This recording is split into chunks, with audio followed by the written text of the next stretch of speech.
In today's video, I'm going to show you how to upgrade your golf cart's battery to a LiFePO 4 battery, lithium-ion, upgrading from the lead-acid batteries. So this, I already have it completed, but I wanted to explain this video though. Some of you might only have just the golf cart with no 12-volt accessories.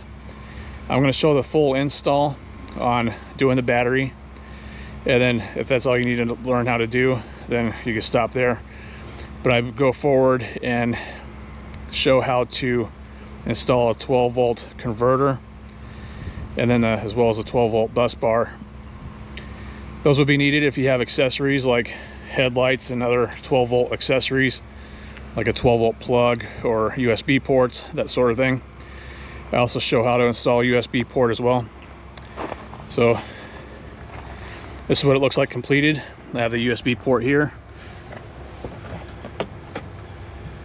It has two USB-C and a USB-A port with the on-off switch, but this is powered by the ignition key right here. And this is what the install looks like. It's one battery. It's a 100 amp hour battery. It's a Chins one I got off Amazon. And I have the DC converter as well as the 12-volt bus bar there to power the 12-volt accessories. And it also has the onboard charger right there. So stay tuned for the video where I start from the beginning, removing the old batteries, and then as well as removing the old charger that was installed under here. And I installed a Noco plug charger that plugs into the charger there, but I'm able to run an extension cord to the front where the factory charger was at, so I removed that, so I'm able to plug in an extension cord there. All right, so stay tuned for the video on how to install. And if you like this video, I'd appreciate you get a thumbs up and consider subscribing for more of these DIY tips, tricks, and reviews. And let's get started. Today I'm going to be switching out my golf cart lead acid batteries for this Chins 51.2 volt 100 amp lithium ion batteries here. So I'm replacing the 6 batteries that are lead acid for this one lithium ion battery, and it's going to be having a weight savings. I'll put it on the screen because I think this battery, based on the stats, is like 83 pounds, and the one of the Trojan batteries is like 66 pounds. So I'll put on the screen how much weight savings this is. We'll get started here. But I went ahead and so this battery here, I did get an awesome deal on it, and no, they didn't sponsor this video or anything. I did pay for this battery just because it happened to be on a special on Amazon. At the time when I purchased it, it was $799, and that includes the charger for it as well. Here's the charger it comes with, which is awesome that it comes with it, because otherwise you would have to have another charger specifically that can charge lithium-ion batteries. Your stock charger that does a lead acid battery will not work with the lithium-ion battery, so you definitely need the specific charger to be able to charge it. So like I said, this package came with this, so it saved money in that aspect, because there was other chargers out there that was a minimum of a couple $100 just to be able to do that, so it made it a no-brainer. And I've seen in years past they actually charged, I think it was like around $1,500 for this battery by itself, or it might have even been $1,700. So definitely prices have come down on lithium-ion batteries to where it actually makes sense to go ahead and do the conversion, because it's actually now cheaper than what the 6 Trojan batteries were going to be. And I'm definitely looking forward to having more range and more power with this battery, because the Trojan batteries, well, at this point they are 5 years old, but over the last few years even the range was considerably low for what they should have been at. And I was maybe I'd be lucky to get 6 miles on that, on the full charge on those. So I'm definitely looking forward to a longer range, and I will plan on doing a range test with this, and then yeah, we'll go from there. So this is a bigger capacity compared to other options out there. This is a 100 amp hour battery, so be mindful of if you're ordering one, because there's other options that are like 50 amp hour, so it's going to be half the capacity, so therefore you're going to have half the range of what this one battery would have. So just be mindful of that when you're doing your research, and we'll get started here. On the golf cart that I'm doing this replacement on is, well, it's a heavily modified one, but it's on a club car chassis and an upgraded motor. So technically it's outfitted as a club car, 2017 year. first obviously remove the seat to make it easier to work inside of here. I will have you know that this is my first time replacing batteries on a golf cart, so this is going to be my first experience. And when I was researching this, I noticed other golf carts probably are not as easy at replacing it because there might be more wiring involved. Whereas looking at mine here, I did wire in a set of like neon lights or LED lights underneath. So the charger that the LED lights came with, which is this, all these plugs right here, and right here is already a step down from like 56 volt on down to 12 volt to be able to run the batteries or the lights off of. Yours might be different. Yours might be have other wires going off of some of the batteries that make the 12 volt to run your headlights and tail lights. If that's the case, then you will need probably one of those step down converters to go from the 48 volt down to 12 volt. So just be mindful of that. One thing I'm going to do is I'm going to replace the charging plug and outfit it with a regular extension cord plug that'll plug into the charger for the battery. And I am going to have the charger for the battery inside of here as well. So before you get started, if anything, what you might want to do is take a picture or a video or both of the way yours is laid out and set up, just in case you might have to convert it back sometime down the road. That way you know where the wires were at and how everything was connected, and that way you can always refer back to that. So I'll do a time-lapse video of removing the batteries, and then and one other thing before you get started on making any disconnections or anything or doing anything with the wire is make sure that you have the motor turned off or turned it on to the tow mode, which is this switch right here. So it's set to run right now, and then toggle it down to the tow mode. So that way it disengages the power to that system.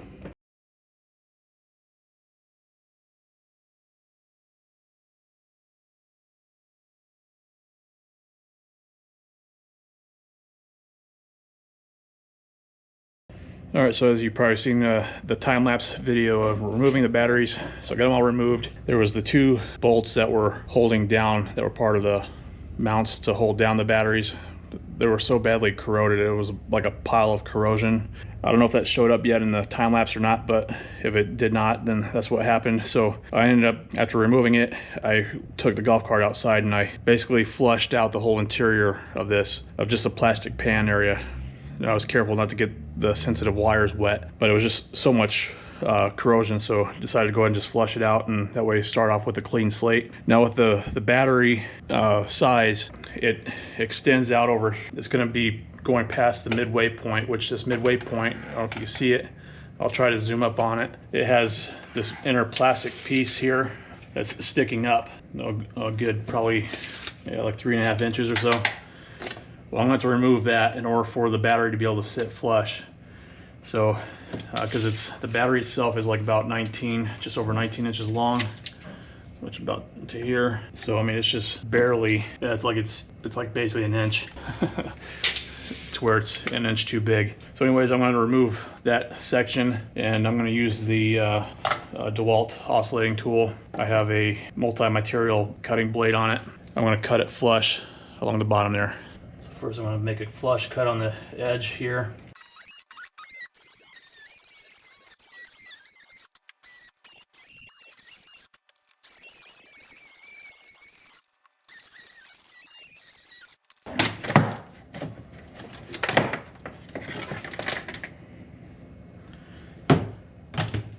So that's how easy that oscillating tool made it. So very easy to do.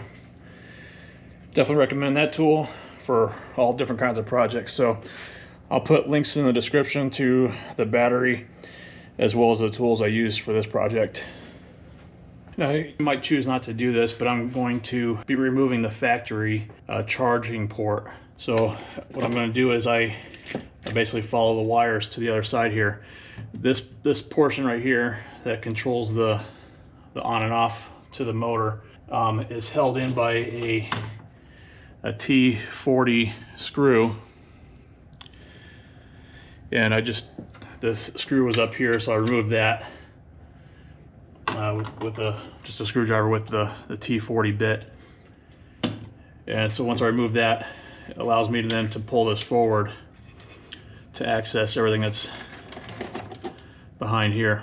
So I'm going to follow the wires, which I believe connects to this module right here, and I'm going to remove that and then carry on.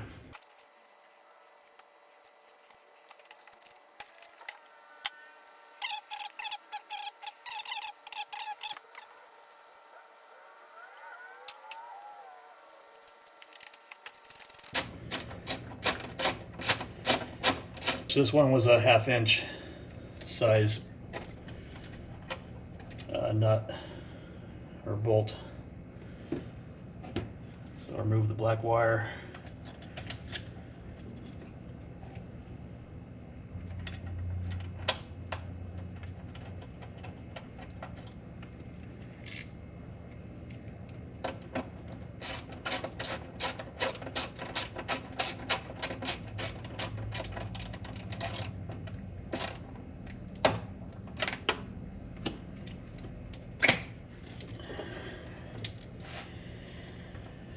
So same thing goes with the red wire here. This was just a fuse in the line, so I've got to remove the red wire as well.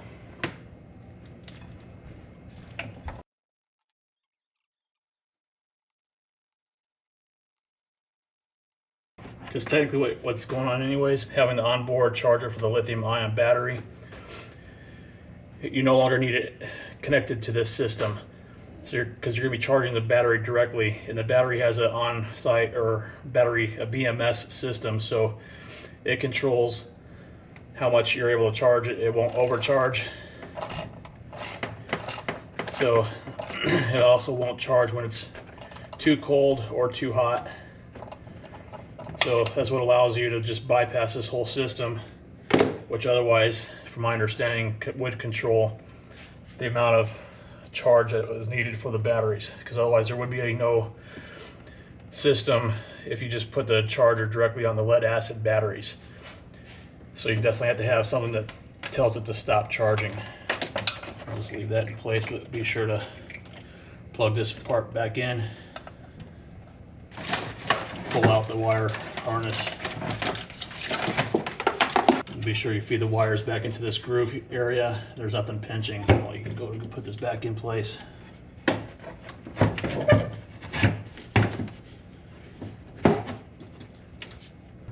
then you just put the T40 bolt back in, line up the hole.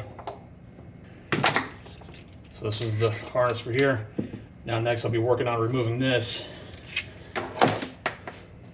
Okay, after I finally figured out how to remove this part here, basically what I had to do was I had to remove the couple screws that was holding on the cover plate here to be able to allow this to flex around a little bit. And then I had to pull the screw that was here holding down the mat, so I could fold the mat back, and it had exposed these other screws here, which are these bigger like T40 screws. It uses a T40 bit. And then, so once I loosened that up, I was able to shimmy this on out. And now you can see here it's held by 3 screws. This is to mount the stock charger port. So I will remove that, but I just wanted to demonstrate how this came out, just so you know how to do it. So the next thing I'm gonna do is I'm gonna put this trim piece back in place, put the screws back, and then in the charge port position, I got this Noco GC-P1E. It's a 6-foot extension AC port plug, and basically it just makes an extension cord and it seals it off too from the weather. Otherwise, what you could do is just have the piece from the charger sticking out through the hole and then put an extension cord to it to plug it in. But I think that would look bad. Also, you have the chance of debris getting in there, chance of it getting wet. I'd rather have it more sealed off. And this is what the plug looks like, and it has this cover to it. Then you just plug the extension cord into there, and this part right here fits perfectly inside of the charge port area, so it'll make it look nice and clean. And this just goes right back in place and seals it off, which I think it's more professional looking, more nice and sealed. And I'll put a link to this as well in the description. Okay, so now we're ready to set the battery in and see how it goes from here. I'm going to put it mostly on the passenger side because that way, at least a lot of my driving, there's always going to be one driver, so to help offset the weight at least, I think it's better to have it on the passenger side. Also being that there's majority of the wires heading in over on that side, so that way it frees up that space area as well. So my opinion, I think it's better to be on the passenger side, but it's totally up to you how you want to put it in. Now remember, it is 83 pounds, so.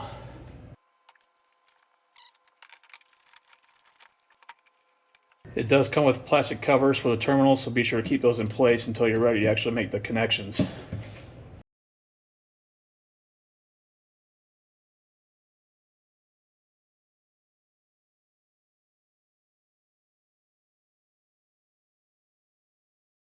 Alright, so I got that NOCO plug in. What I ended up having to do is I put it in upside down. It just seemed to fit perfect when I put it upside down. I couldn't get it to fit right, going right side up. But I'm going to now put in the charger on the end. I'm going to run to the store and get like either like a piece of PVC or something to where I can mount this in place, but I'm going to set it in for right now so I can get it charged up. I did connect the battery to the app and it's charged already from the factory at 50%, and I'm going to go ahead and just charge it up 100% and I can do a test run. But just so you do know, it does come with this, it's like a mini Anderson plug that is hardwired into the charger itself. And so the lead that comes with to connect the battery has the other end of the Anderson. So you just put it in and then it'll be ready to charge. So this would be nice to keep in place. That way you can just disconnect it to do any maintenance that you might need in the future. Otherwise, I mean, you guess you could technically cut these off and just hardwire them together, but it's always nice to have a disconnect point to where you can easily disconnect it and remove it if you need to. All right, so I'll go ahead and set it in place and put the charger in, which this will go into the charger here. This is the plug that the charger comes with.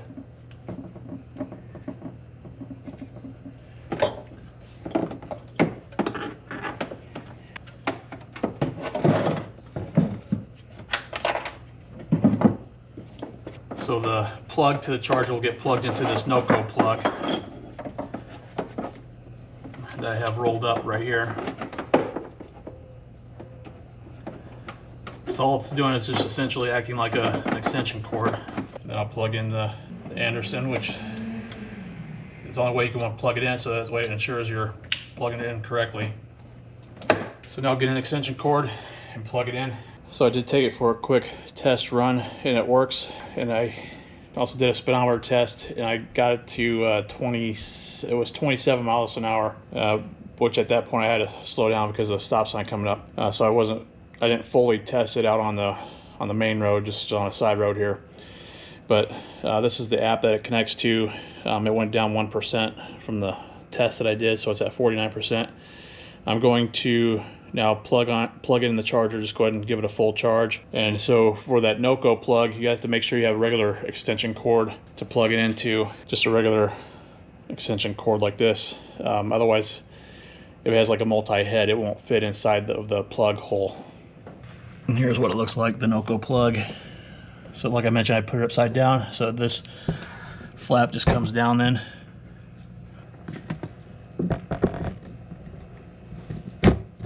So the charger should kick on now,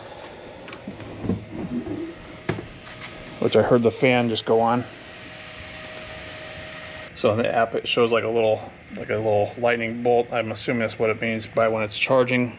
I'll have to mess around with it to get kind of a idea or feel for it, but it does otherwise come up with a display. If you wanted to connect that instead of using the app, you can do that as well. A little LCD display. You can either mount it to the front or mount it with the battery. I'm just not going to connect it right now, but wanted to show you the process of getting this new battery in place, switching it over to lithium. Now, as I mentioned, if you have other parts that are wired into the cart, be sure you do have a DC converter going from the 48 volt or 50 volt down to the 12 volt. All right, so while I'm doing the conversion to the lithium battery, I'm going to go ahead and I'm going to wire in a USB charger into the dash over here. And this is what I picked up, is this little USB, 2 USB-Cs and a USB-A port. And this also is controlled by, has a power button here. So I'll have technically then 3 outlets.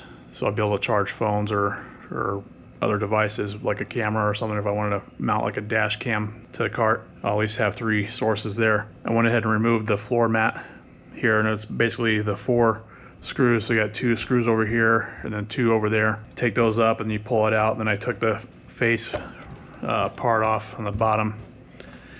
That way this all exposes the channels to be able to run wires. So I'm going to run it along this channel here.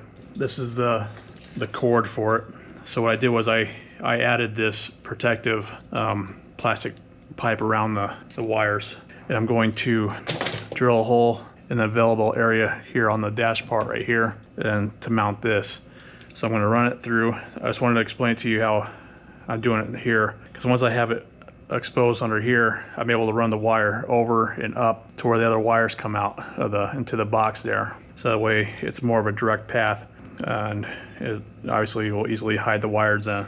But I'm going to wire it to there, and I'm going to have it go to the DC fuse box area that'll be on the 12-volt system then, and that way it's all ran out. And this does have an inline fuse, so I left that inline fuse in so it'll stay in place there. And then I wrap some electrical tape around it so that way it stays in place. The fuse where this ends up being will be like underneath over here, so just be aware of that. You could technically just extend the wire and then have this be exposed like on the inside of the cab, but this is going to be actually double fused, because I'm going to have the fuse protecting the wire when I have it connected to the 12-volt section there, the bus bar area. All right, so I just want to explain that to you, and once I get it all wired in, I'll come back and show you what it's like. Okay, so I wanted to show you what I did here. So I obviously ran the wire that goes to the USB port that I added, and then in the same plastic housing I wired an extra green wire, this one right here. This green wire I tapped into the side of the switch. When the switch is on, or the key is on, then it activates this plug here, and this green wire is what taps into the DC converter that tells the converter to turn on when the key is on. So you'll have to test your switch if you don't know which wire is the constant on versus the one that is activated when the key is on. So you have to test that out, and then that way you know which one to tap into. And I just used a wire tap to put in there and tap it in there. And this gauge wire is 18, which is supposedly the same gauge as what's on the DC converter. This actual wire housing is a little bit thinner than the coating on the other wire, but supposedly it's the same thickness. But that's what I did. I wired that in, and then that way when the key is on, then it'll turn on the DC converter, and then it's going to be activating all the DC, the 12-volt thing I'm going to have wired to it, including the USB switch. All right, so here's the DC converter I'm using, and then to convert it down to the 12-volt. And this is the 12-volt bus bar I'm using to wire in the light kit, as well as I'll do the neons off of that, or the LED lights, and the USB plug that I'm also installing. So I just want to kind of briefly explain this DC converter. So basically the red wire is going to go to the positive of the 12-volt. The yellow wire here is going to go to the positive of the battery. The black wire is going to go to the negative of the battery, and then the green is going to go to the switch, or to the key section, so it'll turn on when the key is on, so the key will control it. So to answer someone's questions I've seen online, you could wire this black one directly to the negative here, and then you just run another negative to the battery negative to complete that circuit there. So I just want to kind of briefly explain that again, and then this is my layout. I'm mounting this on a PVC board, and I'm going to be standing it upright inside the golf cart. You'll see it when it's all done, but I just wanted to kind of explain the wiring before I get it underway here. Alright, so now it is completed and everything works. I have everything wired up, and I just want to kind of run through it again and show you how everything is wired. That way you're able to do the same type of setup. So I have obviously the onboard charger here, and I have that going to the NOCO plug that goes to the front here, and I'm able to just plug it in with an extension cord via this plug here. And this grommet watertight, so that's good. All right, so I wired in this DC converter, and I will have links in the description for the parts that I used. I bought most of the stuff off of Amazon, including the battery and then the DC converter, as well as the 12 volt bus bar system here. So basically what I did was, the way you wire the DC converter is you have the yellow wire that comes out of here that goes directly to the battery here, to the positive, and then the black wire goes to the negative. But what I did was I wired the black wire directly to this bus bar system, and then I have made another black wire jumper to go from there to the battery here. Then the red wire from the converter goes to the positive side of the bus bar here. Then the green wire here is what communicates keyed switch on off. It tells it to turn it on. So if you don't have it keyed to that, I'm not sure how it will work, because you want to have it going to your ignition system so it activates the system to turn on when you have the key on. Otherwise it will continuously draw power from it and drain the battery down. So that's this green wire here going to the key switch, and I had to run an extra length of the green wire underneath. So I removed the floor mat, ran it underneath along here, and then this is the key switch here. You have to find which wire is that turns on after turning on so this is the key switch here, and I tapped into it using like one of those splicers, and so that way you do have to check which one turns on. This is an aftermarket key switch that I had installed, so it has a special key to it, and instead of just a regular club car key to it. So your setup might be different, so you just have to test which one activates when you have the key on. And another thing I did was I installed this USB port via these wires here. So I wired all this together into the one protective wire coating here, and I installed this USB port so I can charge phones, and I can run a camera too if I wanted to, or other devices out of these USB-C and USB port. And that also will turn on after turning the switch on, the key. So I did that. Everything's wired into this bus bar system here. So I have this blue wire that goes to the headlights and horn, turn signal, all that. And then this red wire is what controls the USB port. So those are the only two devices I have so far plugged into this system. I do have LED lights that are underneath the cart, but I'm able to connect that directly to the battery at the 48 volts. Actually does not even run on the 12 volt system, so I had to reconnect it to the battery itself to get the LED lights to work. It has its own built-in converter to it down here. So one thing I wanted to make sure I was clear on with the 12 volt bus bar here is that anything on this side of the fuses, on either side on this one, but these are where the positives connect to, and then the negatives attach to all these screws right here. As soon as you activate, put in a fuse, and let me turn it on here. So if you have a fuse that blows, and if it senses that it's something connected on this end, it'll light up to let you know which one blew. So see how it lit up red there? So that lets you know which one is blown, if you blew a fuse or not. So that's pretty cool. I just wanted to make sure you knew how to do that, and then also to let you know that you're going to need a good variety of different Torx bits, because I think this is like a Torx, I think that's a Torx 30. You have to remove the outer shell here to be able to get this part off, this front little piece section right here. These other screws along here are Torx 40, and then the two dash screws here are Torx 30, and then there's a top screw here That is a Torx 15.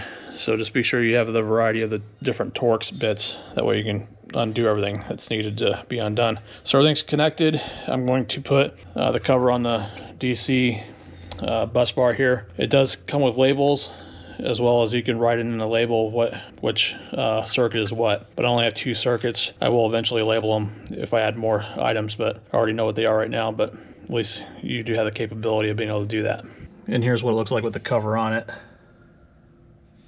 So basically that's how I wanted to give you the rundown on how everything's connected and ran, and I hope this video helped you. And this is my first time actually doing something like this, and it did take me probably about 3 hours to just run through everything and get everything correct and done. So just take your time with it and you should be able to do it. So the thing I think I showed earlier in the video is I made this out of PVC board, the mounting board.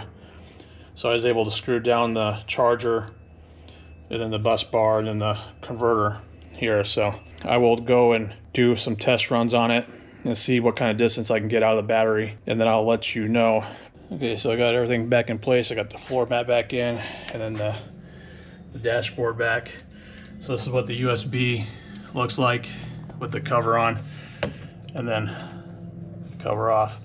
And it does have a separate button to activate the switch or the socket, which is nice. So if you happen to have it directly wired, then you can control it that way as well. So that way it won't discharge the battery you have it connected to.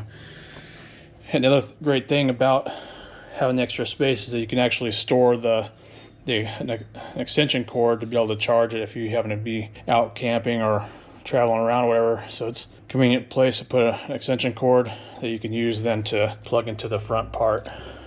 And it's overall, I think it's great, let alone freeing up the amount of weight that the extra batteries held. So I'm looking forward to trying it out and reporting back to you, see how it does. And the other thing I did was I added some 2x4 blocking over here to prevent the battery from sliding back and forth. That way it's more stable and in place. All right, so now I've done 2 rounds of discharging the battery, running around, and basically so far I'm actually pretty impressed with it. Both times, first time I got around, it was about 35 miles to the full charge, and it was only down to about 20% on the battery. So then I charged it back up, and then I went another it was about 30 miles, and it's at 27%. So if it was a full charge, like fully draining it, I could probably get about, based on those estimates, around 40 miles to the full charge. So I'm pretty happy with that, actually. So compared to the lead acid batteries, it's been good. Before I was only able to get the deterioration of the batteries was about, when the batteries were about brand new, I probably got maybe 20 miles tops with the set of the 6 lead acid batteries. And then over time it just deteriorated from there, and I was lucky to get maybe 5 miles. So overall I am pretty happy with that, and I do recommend doing the switch out to the lithium. It's gonna be great not having to maintain lead acid batteries anymore and have to fill it up with water all the time. Oh, and another thing too is that it took about 5 hours to charge it from the 20% up to 100%. So just make you aware of that, and overall I'm pretty happy with it. So if you like this video, if it helped you, please let me know. Please leave a comment below. Also, if I did something wrong or something you would do better, then by all means make a comment below and let us all know how it should be better. I do appreciate you watching, and please consider subscribing for more DIY tips, tricks, and reviews, as well as tool deal videos. I appreciate you watching, and I hope you have a great day. Thank you.